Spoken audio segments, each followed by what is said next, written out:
Boa noite.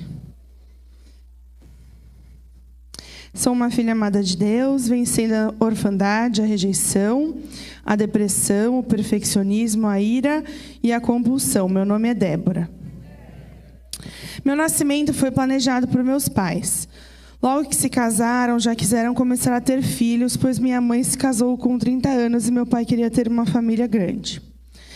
Tenho memórias felizes de sairmos para comer em restaurantes, de irmos juntos fazer as compras no mercado e de estarmos juntos em família. Eram momentos que eu gostava muito. Eu também gostava muito de ir na aula de balé, era uma criança muito vaidosa até os meus 5 anos de idade, sempre querendo passar batom e colocar roupas bonitas. Já nessa época, lembro que me senti excluída da família do meu pai, pois eles moravam longe da gente. Muitas das minhas memórias difíceis começaram quando meus pais decidiram que iríamos nos mudar para o Mato Grosso para sermos missionários em meio aos povos indígenas. Eu tinha 5 anos e lembro que meus pais disseram que Deus tinha mandado a gente ir morar na tribo para falar de Jesus para os índios. Lembro que senti um peso de responsabilidade muito grande, mesmo nessa idade. Tive que me despedir da minha vida, da minha escola, dos amigos e da minha família, e fomos morar em outro estado.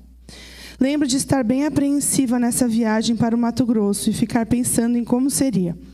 Lembro de algumas coisas marcantes desses anos, como ficarmos sem ter onde morar no início, de nossa casa ter muitas goteiras, dos meus pais conversarem sobre dinheiro e de meu pai estar bem preocupado com as finanças, porque tínhamos ido para o campo sem sustento da igreja. Durante meu 5º e 6º ano de idade, moramos lá no Mato Grosso, dividindo nosso tempo entre a cidade e a tribo. Lembro que a nossa primeira casa na tribo era uma maloca de chão de terra batida, paredes de troncos de árvores e telhado de palha. Lembro que precisávamos trancar a porta da casa quando não estávamos ou íamos sair para tomar banho, pois os indígenas entravam e roubavam nossas coisas, inclusive as roupas do varal. Lembro de uma vez específica em que vi uma índiazinha usando uma camiseta que era minha, e ao questionar minha mãe, ela simplesmente falou para eu ficar quieta. Parecia que precisávamos agradar os indígenas sempre, para que eles gostassem de nós. Eu não gostava da tribo, nem de ser assediada pelos índios, de deixar que os indígenas passassem a mão no meu cabelo, que era bem liso e muito loiro, e era muito diferente para eles. Lembro de não me sentir segura na tribo e sempre ficar preocupada com minha irmã mais nova, que na época tinha 3 anos. Eu me sentia muito responsável por ela e ficava cuidando para que ela não se machucasse. O meu refúgio era nadar no rio. Quando fiz 6 anos, mudamos para uma casa de alvenaria, que ficava no posto de saúde da tribo. Uma casa simples de chão vermelho. Foi um alívio. Na aldeia tinha um índio específico que já era adolescente, uns 10 anos mais velho que eu, e ficava me chamando de linda e falando que gostava de mim. Lembro que tinha muito medo, e fiquei muito aliviada quando nos mudamos para uma casa mais longe da tribo e não o vi mais. Essa casa ficava mais distante da aldeia, perto de um riacho de águas transparentes. Então, nadar lá virou o meu refúgio. Eu gostava muito de mergulhar e atravessar para o outro lado do rio, onde tinha uma pequena praia onde tartarugas colocavam ovos. A natureza era algo de que eu gostava muito.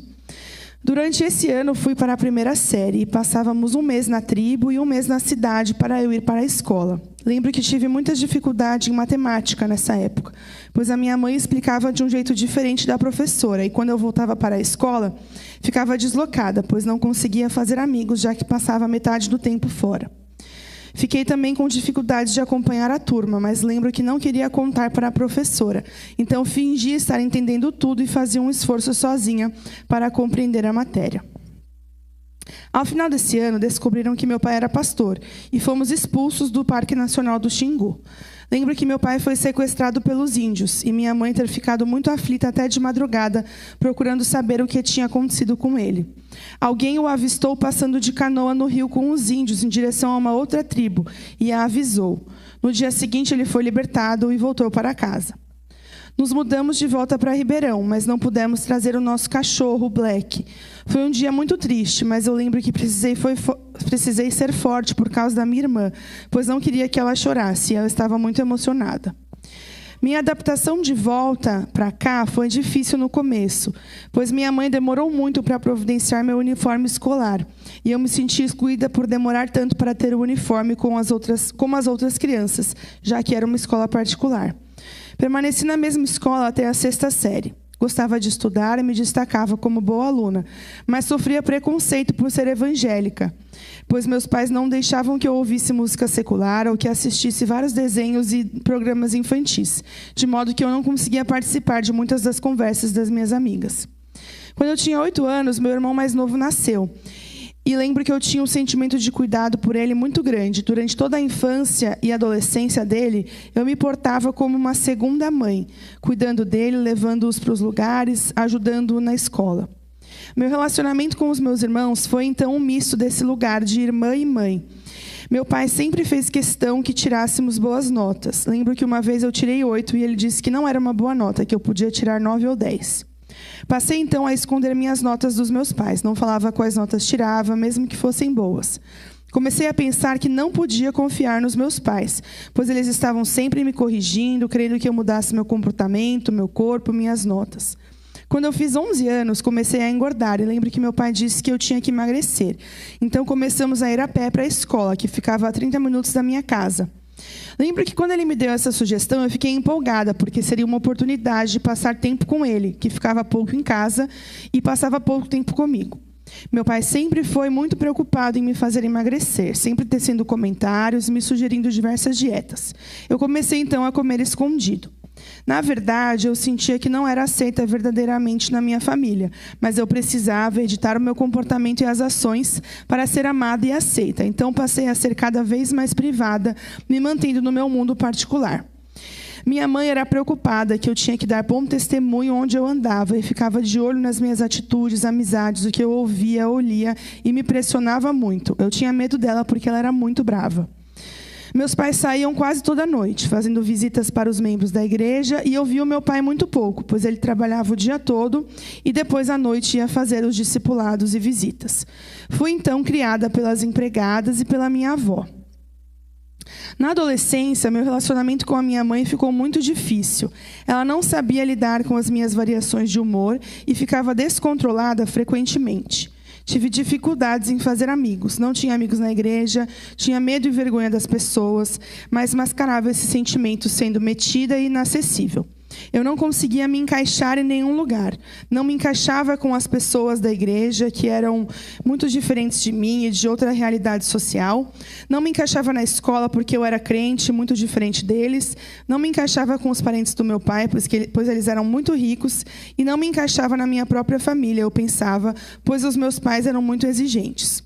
Comecei, então, a me adaptar para me encaixar em alguns lugares, prestando muita atenção em como as pessoas ao meu redor se comportavam, para saber como eu devia me portar dependendo da situação.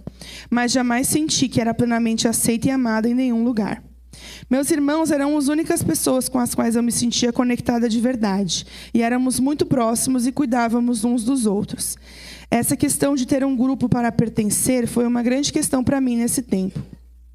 No cursinho, já depois do ensino médio, eu fiz alguns amigos e entramos na faculdade juntos, fazendo o nosso grupo de amigos.